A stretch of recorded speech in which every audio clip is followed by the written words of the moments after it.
पाकिस्तान की परमाणु धमकी, क्या आप तैयार हैं? देशवासियों, एक बार फिर पाकिस्तान ने अपनी नापाक हरकतों से बाज नहीं आते हुए भारत को परमाणु हमले की गंभीर धमकी दी है। जी हां, आपने सही सुना। पहलगाम में हुए कायराना आतंकी हमले के बाद से पाकिस्तान लगातार अपनी बौखलाहट में इस धमकी को दोहरा रहा है। भारत एक शांतिप्रिय देश होते हुए भी पाकिस्तान को मुंहतोड़ जवाब देने से कभी पीछे नहीं हटेगा, यह हमने बार बार साबित किया है। लेकिन दोस्तों, सवाल यह है कि क्या हम, भारत की जनता, इस खतरे के लिए तैयार है? क्या हम जानते हैं कि अगर खुदा न करे पाकिस्तान अपनी इस नापाक हरकत को अंजाम देने की जरूरत करता है तो हमें क्या करना चाहिए? इस वीडियो में हम आपको बताएंगे कि कैसे आप खुद को और अपने परिवार को परमाणु हमले के बाद होने वाले रेडिएशन से बचा सकते हैं। क्योंकि जनाब, धमाका तो एक पल का होता है, असली खतरा तो उसके बाद फैलने वाला रेडिएशन होता है। तो आइए इस खतरे को समझते हैं और उससे निपटने के लिए तैयार होते हैं।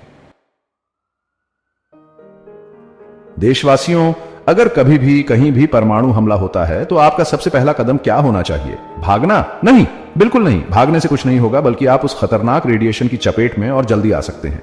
याद रखिए, परमाणु हमले के बाद सबसे महत्वपूर्ण होता है खुद को जल्द से जल्द सुरक्षित जगह पर छिपाना। जैसे ही आपको परमाणु हमले का अंदेशा हो, तुरंत किसी मजबूत इमारत, बेसमेंट या फिर भूमिगत जगह पर चले जाएं। जितनी गहराई में आप होंगे, रेडिएशन का असर उतना ही कम होगा। यह बात हमेशा याद रखें, हर पल कीमती है। अगर आप खुले में हैं तो किसी मजबूत चीज के पीछे छिप जाएं, जैसे कि कोई बड़ी दीवार या गाड़ी। लेकिन ध्यान रहे, यह सिर्फ एक अस्थायी समाधान है। जल्द से जल्द किसी सुरक्षित जगह पर पहुंचने की कोशिश करें, और एक बार जब आप किसी सुरक्षित जगह पर पहुंच जाएं तो अगले 24 घंटे तक वहीं रहें। बाहर न निकलें, चाहे कुछ भी हो जाए, क्योंकि रेडिएशन का असर शुरुआती घंटों में सबसे ज्यादा खतरनाक होता है। दोस्तों, आपको जानकर हैरानी होगी कि परमाणु विस्फोट के बाद फैलने वाला रेडिएशन आपके कपड़ों में भी चिपक सकता है। जी हां, आपने बिल्कुल सही सुना।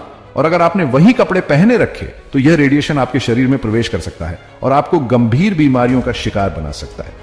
इसलिए जैसे ही आप किसी सुरक्षित जगह पर पहुंचें, अपने कपड़े तुरंत उतार दें। इन्हें एक प्लास्टिक बैग में बंद करके किसी सुरक्षित जगह पर रख दें, जहां से यह किसी को नुकसान न पहुंचा सके।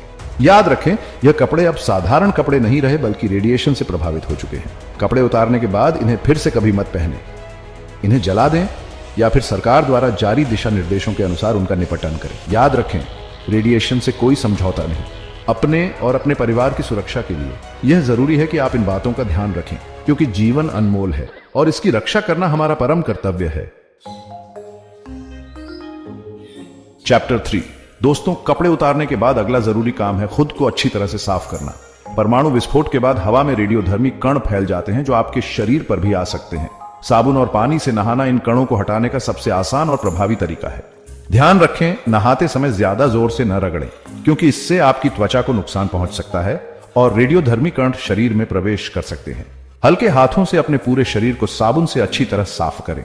आंखों, नाक और कान जैसे संवेदनशील अंगों को साफ करने के लिए साफ पानी और मुलायम कपड़े का इस्तेमाल करें। साबुन या शैम्पू के प्रयोग से बचें, क्योंकि यह इन अंगों को नुकसान पहुंचा सकते हैं। याद रखें, परमाणु हमले के बाद जितनी जल्दी हो सके नहाना बहुत जरूरी है। यह आपके शरीर से रेडियोधर्मी कणों को हटाने और आपको सुरक्षित रखने में मदद करेगा। पुत्रों, देशवासियों, परमाणु हमले का खतरा एक कड़वी सच्चाई है। हमें इससे डरने की जरूरत नहीं है, बल्कि इसका सामना करने के लिए तैयार रहना होगा। इन सरल उपायों को अपनाकर हम खुद को और अपने परिवार को इस खतरे से बचा सकते हैं। याद रखें, जागरूकता ही सबसे बड़ी सुरक्षा है।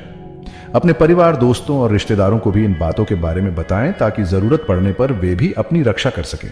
आइए मिलकर इस चुनौती का सामना करें और एक सुरक्षित और स्वस्थ भारत का निर्माण करें।